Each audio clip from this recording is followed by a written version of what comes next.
Radio Show with your host, Lonnie Clark. We stand together and accept that we now live in a world transformed by Fukushima.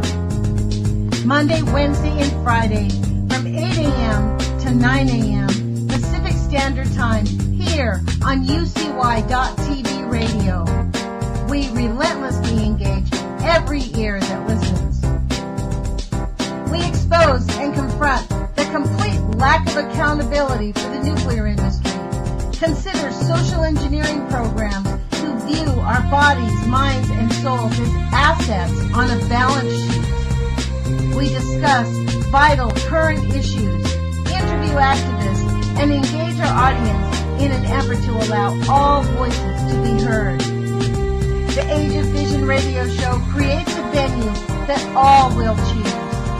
We encourage our listeners to reclaim their power and their courage to take action and save our planet from the ravages of greed and indifference. Our actions matter. Every voice matters. We remind our listeners that happiness is resistance.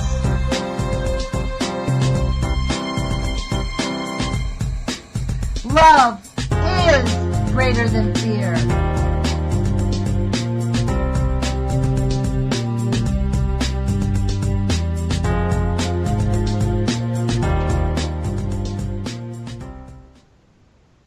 Good morning, UCY.TV radio listeners. This is Lonnie Clark with the Age of Fission radio show. Thank you for joining us.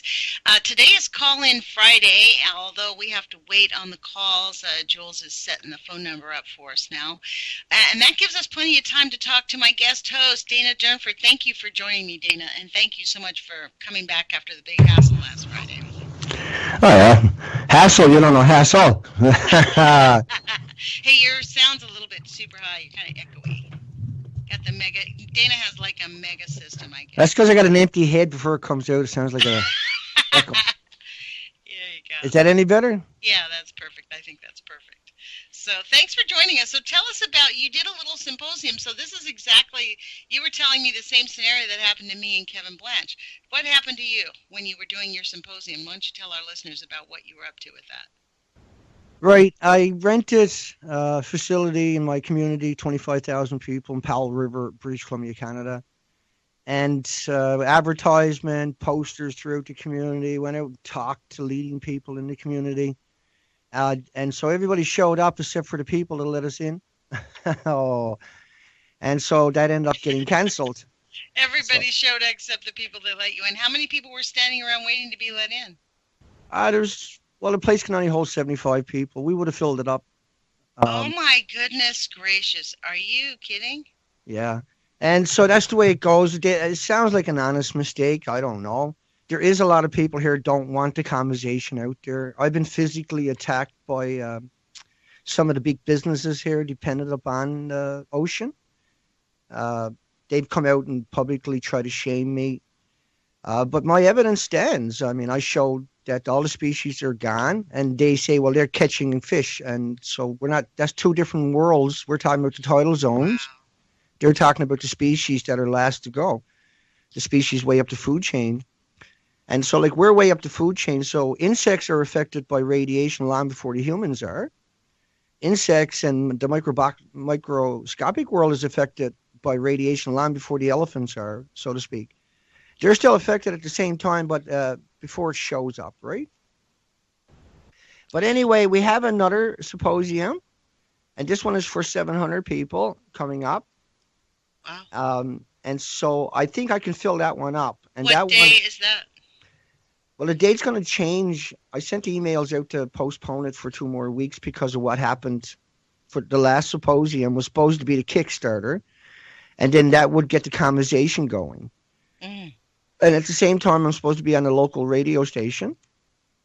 And I haven't been able to get on the radio station. It looks like they're pulling the rug out from underneath me there. Now it looks like it, they are. And I know for sure there's active resistance against me at the radio station. And And Well, these that's people, to be expected, really. That is to be expected. They do that with everybody. I mean, when I first put on Kevin Blanch's, the very first symposium Kevin Blanch ever did, he came to Eugene, Oregon. We stood outside for 45 minutes, the same thing. But, I guess maybe Eugene's a small town. I don't know what it was, but I ended up, it took us 45 minutes. We got the janitor to call somebody, to call somebody, to call somebody. It took 45 minutes for us to get in the room. And so that, even anyone who's going to talk about nuclear, I would say that if you're going to do anything like this, you need to call the day before and talk to the person who's going to let you in the room. That's what I would have done from now on. yeah, me too. Yeah, 100%. And the big facility I'm going to, I'm in there 2 hours before the show starts. Oh, wow. Yeah, and so I have security at the last one. On top of that, I had to pay for that, even though no one showed up to let us in. I still had to pay for that security. Wow. I'll have security next time so that people can have a conversation. You know So what that, is an interesting sidebar about that one, though? It really does show the people who did show up, those 75%, how twisted the nuclear industry is and how much they use their pull to lie to people. I mean, this is drawing home the point exactly what we're attempting to expose is exactly how deep the state is involved with the uranium mining and with poisoning people. It's a genocidal industry. and the idiot movement that follows that, right? The idiot movement that thinks that that is so, right? There's a movement of normal people that believe everything they're told, and I've ran into those people, and you cannot talk to them. You can't have a conversation with these people. They immediately turn into an idiot mode. And Yeah, I lost a friend over that. She basically told me to get out of her house because it's like, I was just making a comment about, the nuclear. We were talking, we were having a good evening. And I said, it's just kind of like what they're doing. She's like, you can't just stop talking about that. I don't think we can be friends. And I was like, wow, okay, I guess we can't because well, I'm an you adult. never were friends in that case. Exactly. That's what I said. That's exactly what I said to her. I said, you know what? I guess we're not really friends. You're right. And I walked out of her house. I gathered my stuff and left. Her jaw dropped, but I looked at her and went, you know what? Like, you were right. If you can say that to me, we're not really friends because this is the most critical issue of our time. If we're not attempting to continue to speak out to our friends and family, you don't really love your friends and family. We need to warn them of what's going on because they need to take, it's kind of what do you think of, Dan, Like let's get back to this. we get the flu and we tell our friends don't come too close. I got the flu. Yeah, Yeah, we do yeah, that all the time, right? yeah. And we got bad food or something. We won't feed it to our friends or families or pets or anything because it's bad food. And we know the difference. We know that that might harm them. And even though we might not have much food there, we still know better than to eat it because we know it's actually bad at that stage. But we do have these capacities, but we don't have the capacity for nuclear because everybody's told in their own world, in the media, magazines, and on TV and institutions, that is like potassium 40. It's like bananas and potato chips. And so, like, this is a demonic that people do that on our planet. That people are just saying those words. These are demons in every sense of the word.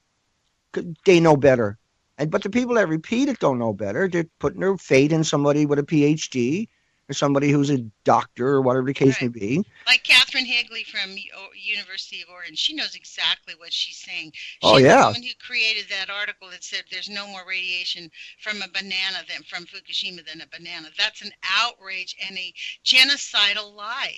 That's a right. And she's genocidal in lie. charge of cancer victims.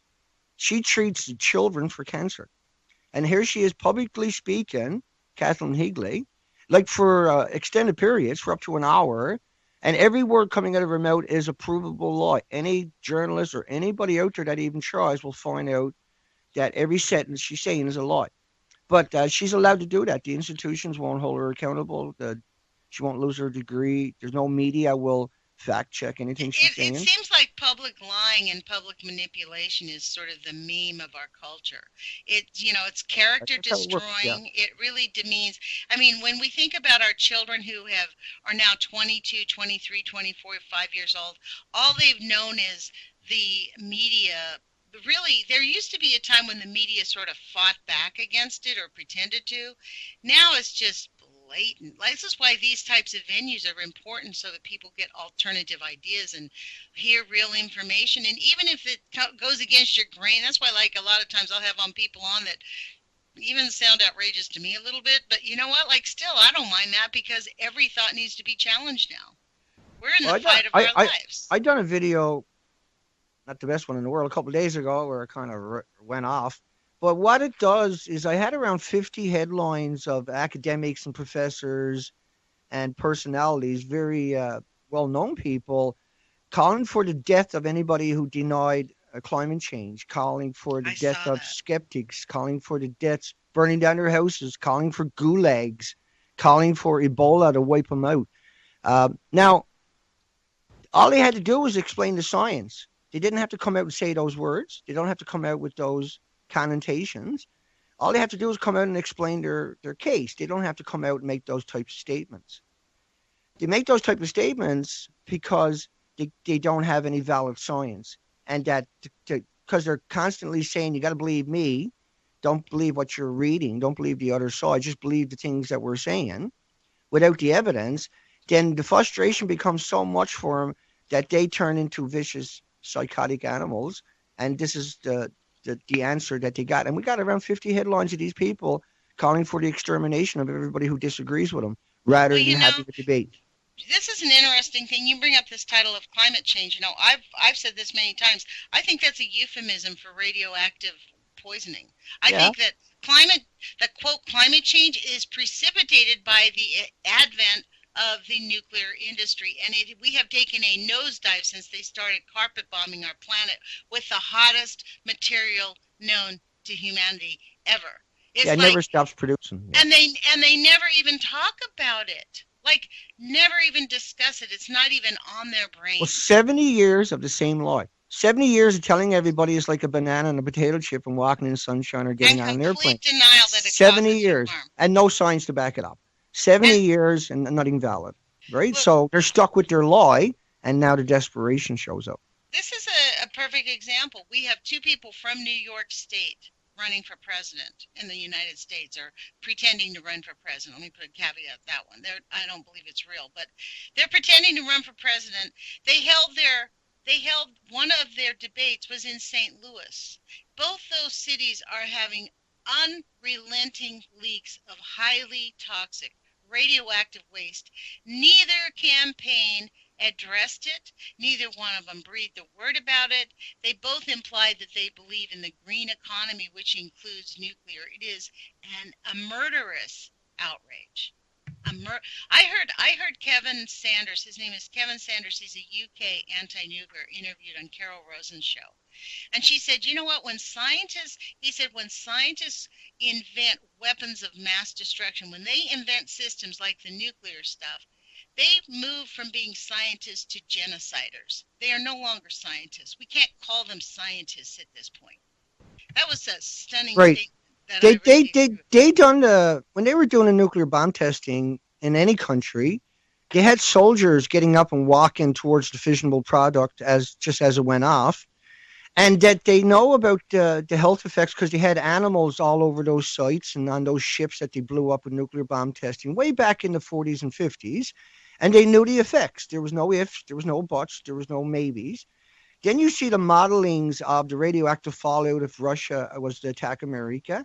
They're not talking about bananas. They're talking about radioactive fallout. They're talking about getting shelters and being hiding in your shelters for extended periods of time.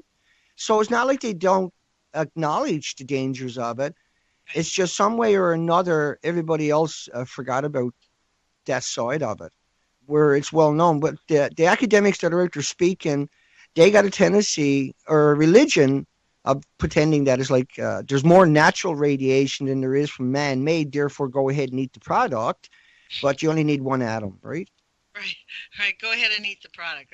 And actually, this is what I discovered. Like, there's some really great documentaries that I've been able to find through it's through other YouTubers. This is how I'm finding through.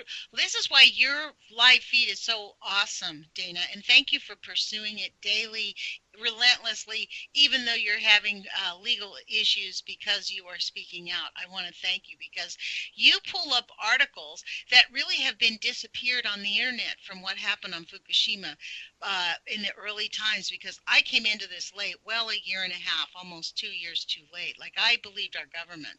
Many of the articles that you show, many of the images that you show disappeared, completely disappeared. So thank you. And this is like, there was this there's a Dr. Holger Strom from Germany. He created this full movie. It's free on the YouTube's called Quietly into Disaster. And it's a documented series of, they know exactly what they're doing, and they know how terrible it is. They also know that we have no way to store it. It is really like, watching the images on your live feed about Fukushima, really, that have been disappeared. If we could see those images, if the masses of people would see those images, they would understand that we are in a catastrophic emergency right now with the state that Fukushima is in. Yeah, we're catastrophic, and that if we try, we can make a difference. If we were to plant organic seeds throughout our community, we could help the insect world, the animal kingdom, and ourselves at the same time. Yeah, exactly. The microbes are most importantly are the most important. Yeah, but the organic food that, like, we all have lawns and we have to struggle. Most of our budget is going in our homes and in our food, for instance. But the food is a big one because most people can't afford to eat proper. They're going to eat the cheap stuff. But it's so simple that if every community was to plant organic food throughout your community, there's enough, like, you would save an incredible fortune. It would be cheaper than maintaining your lawn. It'd be cheaper than maintaining the sides of the road. It'd be cheaper than maintaining, or like stuff like flower gardens and stuff like that, or the same price. But then you would have all this food, and all your neighbors would have. Well, you know what that also requires? People have to work. Because, this is the interesting thing. I come from Los Angeles. I'd never actually eaten a plant off of a tree before I came to Oregon. I was actually afraid to eat the blackberries growing wild in my backyard when I first moved in here. I was like, are you sure this is safe? My daughter's like, Mom, they don't come in plastic wrap, right? Yeah. But I've been here, I guess, 13, 14 years. I now have a garden. Even in the wintertime, I just planted my winter garden. There you go. You can grow greens. You can grow. There's things that you can grow that are pretty hardy in lots of the spaces in the United States. And where it's super freezing, there's ways to cover it up. I mean, it's simple techniques. This is how humanity survived in all these conditions throughout history. They didn't have grocery stores. They grew their own food. And they learn to survive. But the issue comes down to, you have to get up in the morning on Saturday or Sunday once or twice a week, go out, tend the garden, pick the food. You actually, when you eat the food and pick the food, it encourages the plant to grow. So there's it's a relationship between you and your garden that many people have lost, that frankly, intentionally, they want us to lose so that we're dependent on them. Again, it's about us breaking free of the shackles of this system. Look, what are you going to do in the near future when you know about what's happening? Not you in particular, but people that know what's happening, know what happened, understand it, are academics and scientists. What are they going to do when the world wakes up over the next year or so, because it's an extinction event in the Pacific Ocean? What are these people going to do? Where are they going to hide? Because that's what they're going to try to do. That's what they're going to want to do. Where are they going to gather? Who's gonna come looking for all of these people, including their own friends and families and loved ones, because they realize now that these were indescribable creatures that lied viciously to everybody and everything around them for over 6 years straight, and that they'll come to that realization that all these people that lied to them actually knew the difference, are not naive or gullible, or they done it on purpose and willingly. That's, to me, is one of the things that I hate about everything, is that day is coming, and the repercussions for that is not my fault, and it's just not my fault. I don't hate that. I look forward to that day, because that's the day when that breaks. Because then the next day, everybody's going to have to say, okay, what are we going to do about it? I mean, that's what we need. We need ownership of our own lives and to really appreciate how really precious and beautiful our lives are, and they do not have to be destroyed by these hideous monsters. Now we have taken a horrible turn for the worst, and I think that with the time we have left, because let's be clear, if some big invention doesn't come up in the next 30 years, we're all super screwed. We're all done. There is no humanity in 200 years. There's no life on this planet because of the nuclear industry. Period. End of sentence. Unless they have some miracle reversal of the atoms or whatever. So far, they haven't figured it out. But we only have a small period of time. And I look forward to that day, Dana, when it's not gonna be fun. Maybe that comes on the heels of me having had a tremendously difficult childhood. Like I have lived through. When people hear my life story, they're like, "Oh my God!" But you know what? What I learned from that is there's a lot of joy past all that pain, and there's a lot of living to be done. You can thrive. You don't have to be stuck in it, and we have to be determined. And that's the message. I think that those of us who are aware, we can give them, yes, it's grim, but in the meantime, there's still a lot of good that can be done and had and a lot of fun to be done. You know what I mean? Like, I don't know. So how about a phone call? Let me give out the number. Jules told me that the number is ready. Today is Call-In Friday. If any of our listeners want to give us a call and speak with Dana Durnford, the major lieutenant in this fight, 718-717-8296. And let me repeat that number. It's 718-717-8296. And I'm going to do it a third time because 3 times the charm. I learned that in my improv class. 718-717-8296. And by that, I mean, if you want a message to sink in, say it 3 times and no more. That was kind of the interesting thing about learning the improv techniques. So Dana, they can text. Huh? Can they text you questions? Can they text me questions? Yeah. Yes, they can, but my cell phone's in the other room. So I'm just saying, in the future, you might want to have that. Yeah, that's a good idea. Yeah. I mean, actually, yes. Because a lot of people might rather sit there and think it out and type it in and just send it off. And the texting idea. The issue with that for me, Dana, is I'm not much of I'm not that type A personality where I can be looking at a text and talking to you, or I get all like. No, you stop, you read the text and say, here's a question. You do it in my comment section, right? So. Yeah, that's true. That's true. You know how to use it. You know how it works. You can learn to utilize it. I'm just saying. It's just a thought off the top of my head. And you know what's another idea is the Twitter feed. I was thinking that this morning that we could Twitter feed where people could talk to me. That's another idea. So a lot of people don't use social networking. Okay, so here's a call, and let me see if this call. I don't think it's gonna work. It says it'll put your call on hold, so I don't think that's gonna work. Stick me on hold, and then hang up on them, get me back on if that's how it works. Because then the show goes dead too. So okay, let's keep going then. Yeah, we're gonna keep. That's going. Too bad. Sorry about that, caller, but that did not work. It said because if it tells me your call will go on hold, then your call will go on hold. That's what. But you can call my number 1-604-223-0763, and I'll hold you up to the microphone if you got a quick question, and we're gonna hang up on you because it costs money for me. So. Yeah. Anything that costs me money, I got to give it up. Okay, so this is not. There are people who are calling, but it says it's going to put it on hold, and I do not know why that didn't work, but it's not working. No, you'll get the kinks out of it one of these days. Yeah. So like I was trying to raise money to buy a $7,000 Skype machine because I understand how friggin' difficult it is, and that's different. It repairs the picture, the video. It recolors it. Adobe's the audio, that machine, right? They're very expensive, $7,000 by the time you get it, and then you got to do 6 hours training to use it. But you get the copyright on everything coming at you on top of that, so it's good for interviews. Look, we got an extinction event.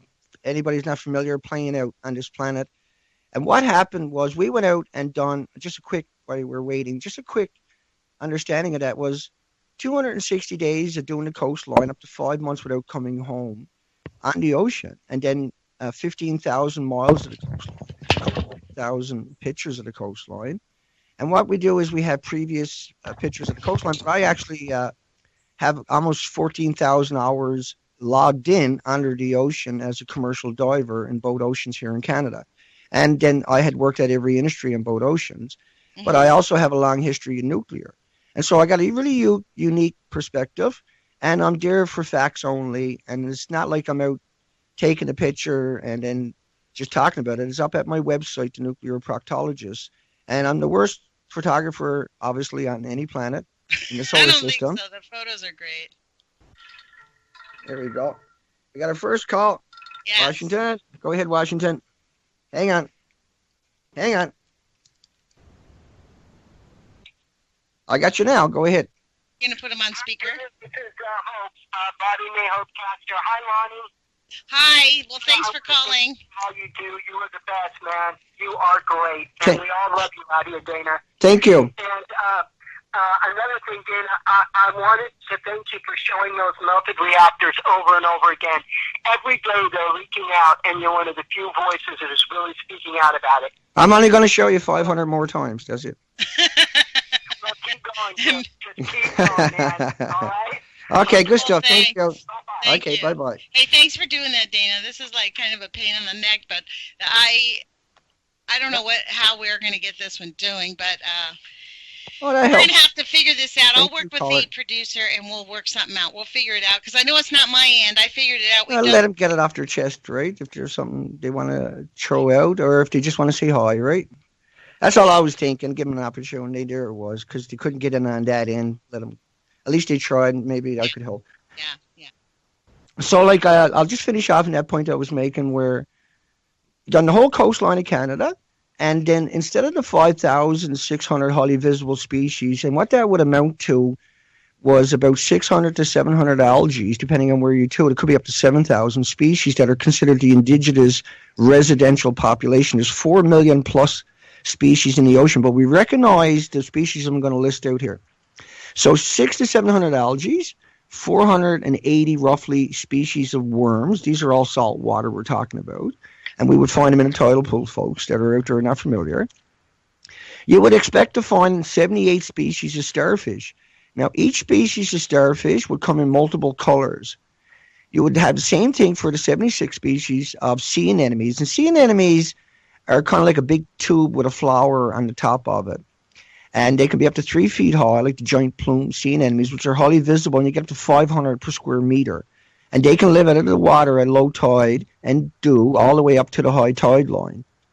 At the high tide line, there was also a wide variety of fauna and flora and sea anemones that are indigenous to the high tide zone and live in the spray zone. But at the tide zone itself, there was also an incredible amount of clams type shells, shellfish. So you would have clams like little necks and manillas and razorback clams. You would have this big animal known as a gooey duck. He's just a one-sided or two-sided clam, but he's great big things. And they live up to be 200 years old. You would have abalone, and most people are familiar with abalone, highly coveted clam. It's a one-shell clam. You would have all kinds of oysters. You would have all kinds of scallop, different types of scallops, swimming scallops, the indigenous Pacific scallops. You would have 6,000 plus invertebrates without the backbones, like little shrimps. They would live amongst 600 to 700 algae. You would have all kinds of snails and mollusks. You would have incredible diversity. And then you would have around 30,000 insects in the coastline itself. I found less than 100. But none of these were, you wouldn't find 100 in any place. You'd be lucky to find 12. And the 12 that you did find were in desperate straits. And that if those handful of species disappeared, it will be totally naked on the coastline. Now, the significance of those species, this was the nursery of the Pacific. That's what the tidal zones are. But at the same time, it was important for the migratory animals, birds in particular, and mammals coming along the coastline. This diversity along the shoreline was able to sustain life for the migratory. And there could be millions at a time, and there would come down the coastline. And so what we ended up with on bird side was normally you would expect to see 5,000 birds per square mile. And because they're eating anchovies and squid and sardines and krill and all the other smaller feeder fish. They were gone. We're down to 11 species out of over 300 residential migratory that are highly popular on the coastline. So we came all the way down to this, but what we ended up seeing now was mass die-offs. And the die-offs of the birds in particular would normally come ashore to the low tide zone into the mud flats and be able to eat all the species that live there, but they're gone too. And so the die-offs we're seeing of them is they starved to death. It's the same thing with the whales and the same thing with the seals. The seals, if the mothers weren't able to, or died, or they got lost, and the seals would just come ashore, baby seals, and eat everything on the rocks. They would eat the 600 algae, the 6,500 invertebrates amongst that. They would eat the snails or the mollusks, the mussels, the gooey ducks or the abalones. They would eat anything there. And there was so much there, there was no way you couldn't put your head down, no matter who you are or where you're to, and get a meal. Now it's completely naked. Now you will starve to death. And now it's unimaginable, it's unconscionable that not only this, but the glaciers in the British Columbia coastline, the Rocky Mountains, is also missing. And that would regulate the temperatures, that would have the rivers, the lakes, the estuaries, the communities, and that habitat, that biodiversity is gone too. And so the salmon can't make it up the river, and they're spawning in the estuaries at the base of, on the saltwater side of the rivers. We've never seen that before. The animals along the coastline are missing, and media has come out and claimed they're migrated away looking for food.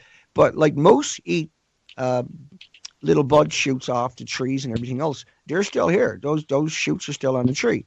But the animals, the big mammals and everything else are missing. But none of them out there are willing to say the word radiation from Japan's melter reactors. But if we look at Japan's melter reactors, and I'll end on that, is that each of the buildings had 10 years of reactor cores stored in the buildings. And so the reactor core is only good for a year to 2 years, and not quite 2 years, about 18 months. Usually about a year, they change out around 75% of the reactor core. And then they leave around 20 to 30% in the reactor core, and they add new fuel rods in. Excuse me, I'm burping. So these 6 reactor cores per building basically are missing. And so we're not talking about a single reactor core like Chernobyl that was only a 30% meltdown, allegedly, and stopped after 10 days, allegedly. And I should always repeat those words, allegedly, no matter what you talk about nuclear, but particularly about accidents, because they're going to cover up 99% if they could. If not, they'll cover up at least 70% of it. And when you look at the documentation, it looks like it very well could have been a 100% meltdown in Chernobyl. It did blow parts of the graphite up on the roof, and we've seen the videos and documentations of people that went up and dealt with that. But we also know there was a huge unsustained meltdown that did happen. And allegedly that couldn't happen, but it did happen. But what we're talking about is so many lies for so long, and nobody out there making sure that somebody's telling the truth. In fact, the complete opposite. The media brings up information to support that potassium-40 is somehow a dirty bomb, that a banana and potato chip is somehow a dirty bomb. But this is ludicrous. It's absolute shameful. It's an embarrassment to anybody out there in the academic community, yet they're doing it too. Go ahead, Lonnie, because I won't. If you got something, no, that's all right. I just ran and got my phone, and someone was trying to call me, but I'm not like I can't. That's not something that I can do. Listen to you and do this. Add the phone call in like you wanted them to do. I think it's a good idea for people to text me if you want to ask a question to Dana. So people can actually. Well, let me answer this phone. See if I can do this to you. What you did with us. Okay, hold on. Hi, you're on the air with Lonnie Clark, Age of Fission radio show. You've called my cell phone, so are you here?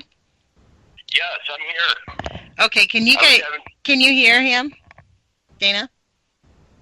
Hello? Perfectly, yeah. Dana? Okay, so this is... Go ahead. Go ahead.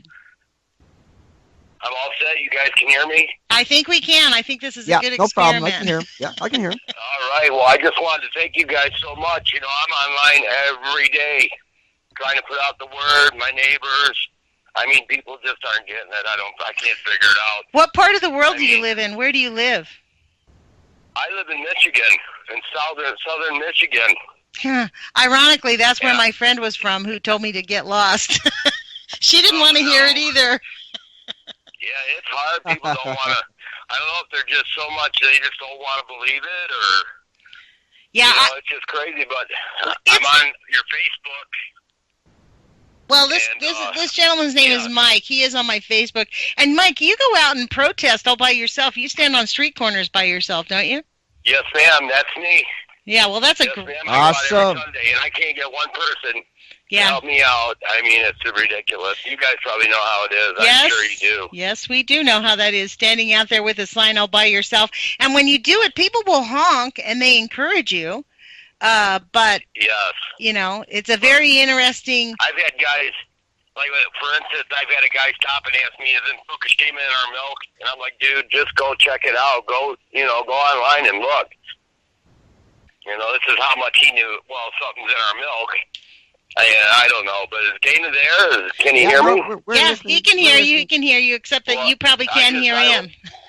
Yeah, good luck to him on all of his court cases. I mean, it's crazy. I mean, just for trying to tell somebody something, you know, you got to get all this. Well, this is the thing. It's a war. It's part of the lie program. They want to just lie. They don't want us to know the truth. They have no interest in people finding out. Us. Yeah. And it's a war against us. So I just wanted to say thank you, and I hope somebody in Michigan will come out. I mean, I'm here. I'll be out Sunday at 10 o'clock. And where will you be? What city? Tell them where you're going to be. In Brownstown, Michigan. It's on the corner of West Road and Telegraph. I put it on Facebook. It's all over Facebook. So we'll see what happens. I'll be out there. Great. We'll also put it on Instagram. There's a lot of people on Instagram. Use Tumblr. Use Twitter. Get on all of those sites because you need to have like that double, triple, quadruple exposure. It really does help, I think. Oh, I know. I'm just not too computer savvy, so I just get on my Facebook. It's not that hard. So, look, I'll find your post and I'll retweet. I'll put it back on my. I'll Twitter it for you and I'll put it on my Instagram post because I'm nuts for art. I'll be out there. Yeah, my site is NUTZFORART on. I'm Nuts for Art 2 on Twitter and Nuts for Art on Instagram. So I'll definitely put it up there. All right. Well, thank you guys so much. Thank you, Mike, for calling in. Bottom of our hearts. Okay. Well, good luck. Thank you. All right. You guys have a good day. Thank you. Well, that was a clever idea. While you were talking, Dana, I ran in the other room and got my cell phone. Awesome. Because that was a great idea, and I don't know how this will sound, but you could hear him. If you can hear him. Yeah, I heard him perfect, so hopefully he's listening right now. Yes. And so, Mike, what you got to do, the most impacting you could do, and I know you're not technically savory, obviously, from what you just said, and technically you're still not able to do the things you like to be able to do with a computer. And that's understandable, but it also made me realize I better do a video and explain some of the simple stuff people can do. One of the things, in case and it might sound simple to most people, but it's not for everybody, is how to copy a picture and then how to get that picture and take it and get it printed out somewhere. And so for Mike, if you can get a picture copied of my before and after, and so recently I put up new pictures of before and after when I'm doing my videos. If you took a screen capture of one of that, printed it out and asked people, put it on a video, get a video camera and ask people to say, which one would you visit? And when they say the one with all the life there, you say, well, that's pre-Fukushima. So you got to go back in time. And here's a time machine, get a little cardboard box and get them walking there and pretend that they're in a time machine. You know, kind of scenario, right? But if you show people pictures, I've done this in the community, I shut them up all the time. Shut them right down on the spot with the before and after. I take it right out of their sales, right on the spot with it. But like I'm not like Mike, I do have support. And so I can't say to people or to the audience or anybody else that I don't have support because there's no one there that got the support that I got. Like I still don't got anywhere near enough, but I got enough. to get Yeah. things done, right? Yeah, And right. more And to more buoy than you enough. up, because it is really hard to be out They there don't- by they don't. yourself. Like, that's the thing. You begin to feel like you're the only one. That's the one thing that really blew me Compared to away. anybody, When I started this, I felt like there was just nobody out there. And, I think maybe 5 years ago, 6 years ago, there were like these lifelong anti-nukers who plodded along, did their little Oh, deals, still paid going on. attention. Still going on. It's still There's going on. lots of them, but still now happening. there's so many more people who do understand and the gravity of it all. I'm reading You know it in what the I mean? paper where they're gathering up at this place and gathering up at that place, right? These protests are still showing up everywhere, but they're not focused in on Fukushima. They're focused in on the rest of the nuclear, and that's fine in their own communities or whatever. But we do see that happening. That is still happening, and I always try to remember, and that gives me hope, in that context where I do see these. You'll see them every 2 or 3 days where there's a protest happening somewhere. And you'll even see the pro-nukes doing protests to keep plants open.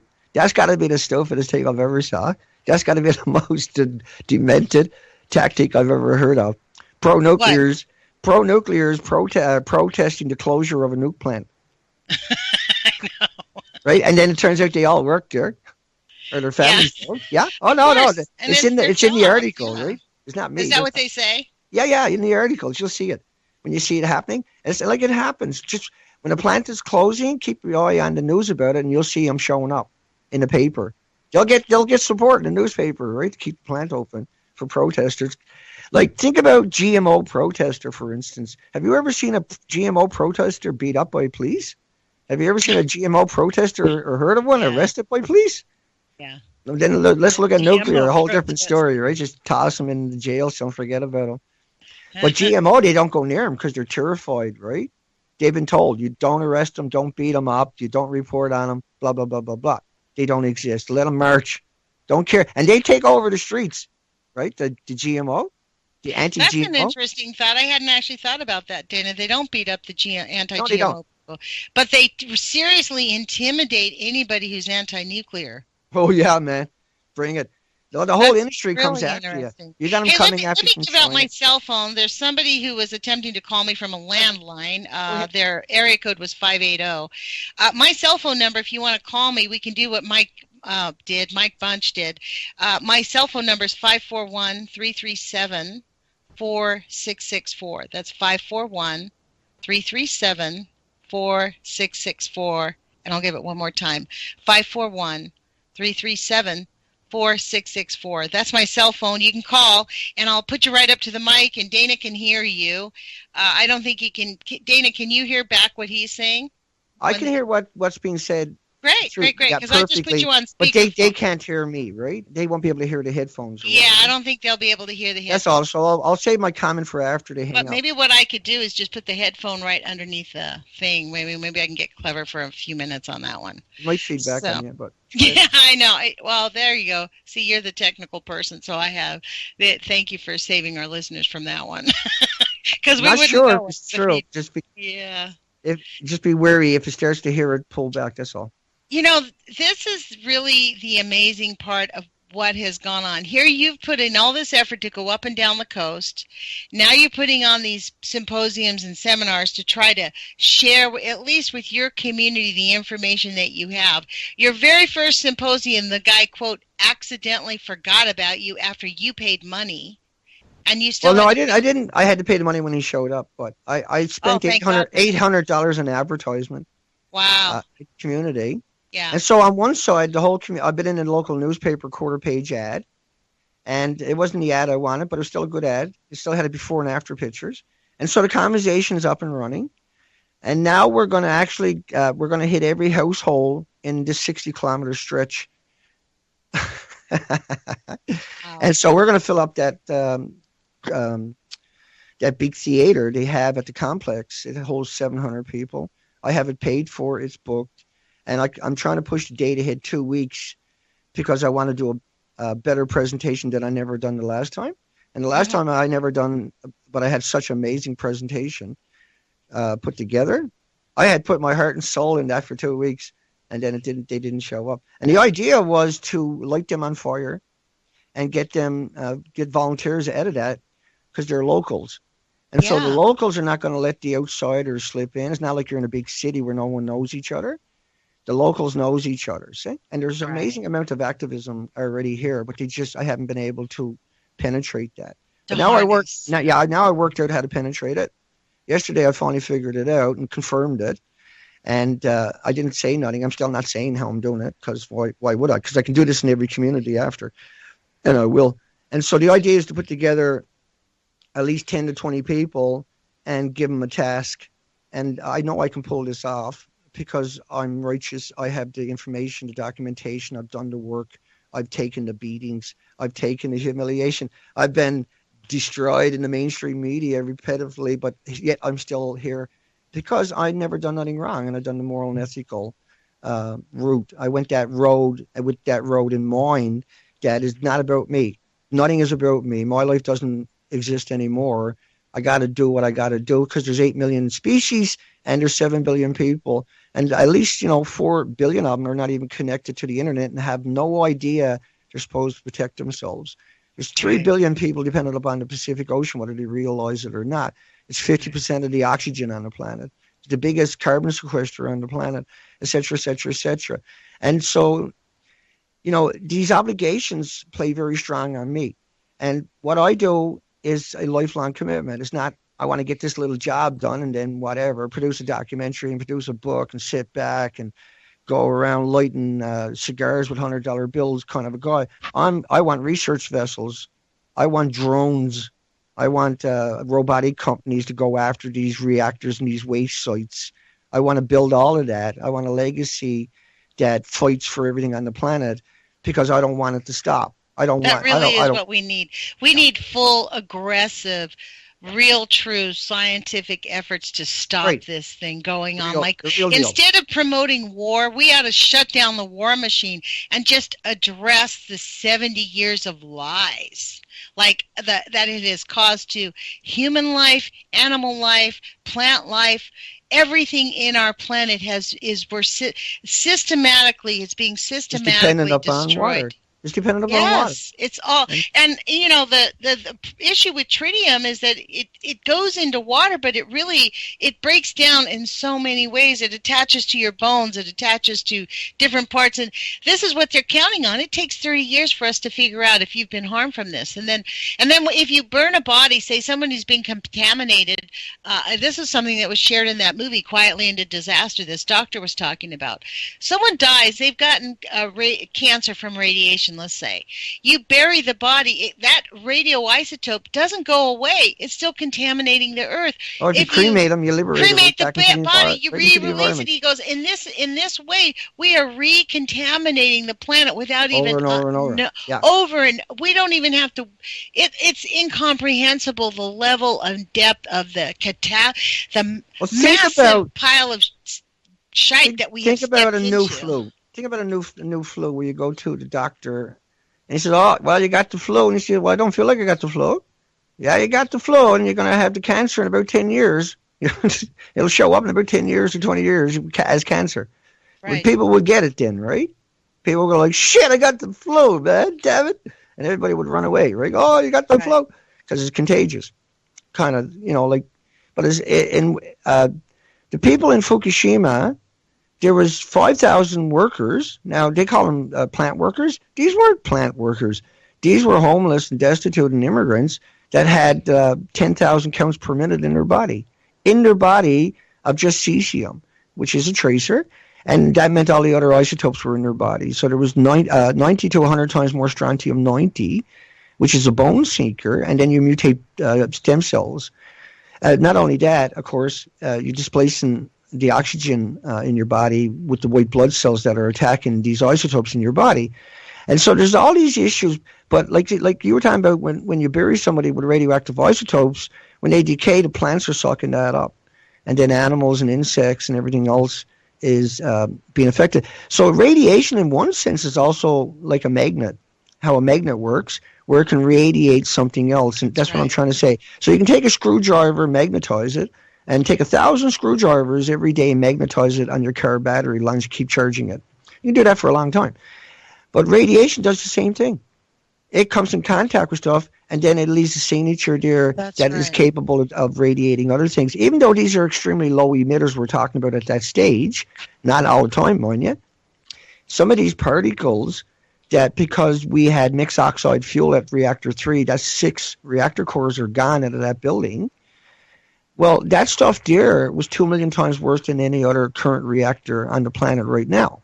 And we have really horrible, every reactor has really catastrophic problems on Right. its own. So Fukushima on its own is combine all the horrible problems on the planet. It's worse than that, to be honest. Don't you? That's how I feel about it, right? Well, yeah, Fukushima, it's about like bomb testing on the planet. We've done a couple of thousand. And Fukushima is probably equal over 1 million bombs at this stage right now going off in our environment, because the chain reaction is cannibalizing and consuming steel and cement and rebar and also rocks and water and everything else at enormous temperatures, up to 9,000 degree Fahrenheit temperatures. And so it atomizes the aerosols. It comes in contact with fissionable product, and that is released into the environment. So it's like a breeder reactor where it can produce much more than you started out with. And it's not like that. It is that, where you produce much more, many, many times more. But what people don't understand is they always think in context of a single reactor building, when in reality they should think about 6 reactor cores per building. This is a huge inventory, and then that amount of it consuming everything. There was geysers underground all over that site popping up. The ground was splitting, cement was splitting, as steam was flying up through it. And it was a massive radiation number. It just was boring its way down into the planet. Wow. And that is all the stuff that that's all the stuff that we are never told. I mean, this is the shock. This is why these venues, Dana, and please do go to Dana Durnford's website and contribute to his efforts, because he's going to be doing this symposium, and it really does matter that we get the word out. That's the nuclearproctologist.org. It matters more than ever. This one matters the most. This one is the foundation. This one will fund the whole operation from here on out. Really, it's like I've said this before. You know, we're a battered culture, but there's no battered culture shelter to go to, folks. We're it. We have got to fight our way out. We have to stand up to the monsters, figure out the best practices that we can do, and whatever venue you can do. I was really saddened yesterday to hear that Kevin Blanche decided it was time to move on from his radio show. So he's not going to be doing the post-ignorance. Just for the words, I love Kevin. I don't care how much he swears. I don't give a shit. I don't care about his swearing. I don't care. He and I have had our habits. conflicts because, you know. Less how many he got. As long as he's out there fighting, I don't care. Right. I got no right to criticize him. That's right. Not more than I got to criticize you or anybody out there listening right now. The thing is, it's important, and he is dedicated to outing the complete hypocrisy. I mean, you know, it's really important for all of us, like Mike Bunch standing out on a corner bench in Michigan. But you know what? Every single person matters, and thank you, Mike Bunch, for doing that. Thank you, Kevin Blanche. Kevin Blanche and I got started doing this because I heard him on the radio, and I decided, Carl Grossman on the radio said, take whatever action you think you can do. And that's what I thought I could do. One thing led to another. Here I am almost 3 years later. Kevin and I are still friends. We still talk. But you know what? He's still out doing his deal. He's moved on from this. I recently had kind of an emotional crisis myself over doing this radio all the time. Like, really, is it really matter? Does it really matter? I feel like I'm pissing in the wind, to be honest. And that's what I decided. You know what I decided? I don't know why, but I feel happier doing this. For all the hassle in my life, this makes me feel more in control, like I'm happier, like I'm... and that is part. I believe that we try doing my show every day. Exactly. But you know what? When you don't do it, you probably feel like you're missing something in your life, like you're not doing something you're supposed to be doing. We each have a mission. Well, do my show is like you do not stop. Long time before you get there, show starts. It's nonstop, and then the last hour before the show starts, it's chaos. It's an unbelievable amount of work to pull off a live stream. And so, why do I do that? Do I do that to show off? Maybe, I don't know. Do I do it to? Well, keep showing off. I had to learn all these skills, and none of these were easy, and so I get it, right. And now that I'm there, I feel, because there's nobody else there, that if I don't show up, then that to me was I have no excuses. If I could be there, I have to show up. If I have the time to do something, I have to do it. And I'm if I have any the free call. time, go ahead. We have a caller. Yeah, go right ahead. Good morning. You're on the radio with Lonnie Clark in the Age of Fission radio show. The forest-dwelling artist. Hello. Hey, this Hi, is Thomas. Tom Ackerman. Hey, Tom. Hey, I didn't want you guys to have all the fun by yourself on the radio today. I thought I'd call in. Oh, good. I was hoping you would, yeah. You can hear me well. It's working. Yes, we can hear you, but unfortunately, you can't hear Dana's comments back to you, can you? I can hear him, no problem. He can hear you. A bit closer. Straighten the phone up. Dana, hello. I just wanted to Perfect. introduce another idea and something that I've been very aware of for myself.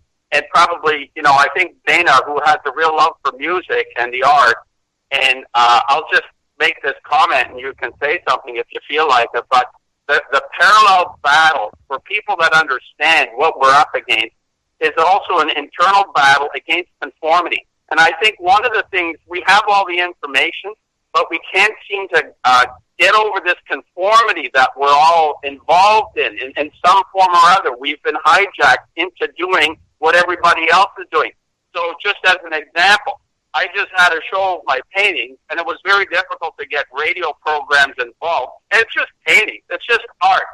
So the level of conformity that people have to overcome is a parallel war that we're in. That's what I've always felt. And I know Dana loves the music. He has tons and tons of amazing music on his channel. So I just thought I'd put that in there. The conformity is what we need to reverse in people somehow. I think And you're the art right. helps. I think you're right. I think you're completely right. I agree with you completely. And I think that's kind of like what my appeal was to Kevin Blanche, too, is he's completely nonconformist and frankly insulting. But part of that is people need to be insulted. They need to, get shocked. It's kind of the shock jock. You know what I mean? That's part of the issue is the shock jock. But really, it's beyond that. We have to take it a step beyond the shock jock. We have to, take it into action of really moving the policymakers into understanding how their conformity is literally killing our planet. We cannot afford for them to continue to conform. It's an impossibility. Last note, I just want to say to people that come over to the right side of this fight, the idea of being nonconformist is an enormous satisfaction personally. You know how you talk about being happy? Yeah. I don't know why this is, but there is a craving in all of us not to go along, especially if it's not working. So there's a fabulous, with all the fights we're in and trying to defend ourselves, there is an enormous amount of satisfaction and joy in not going along. So that's just as people listening, it really does make a difference in our lives. We're going to be a lot happier not going along. Well, we only got...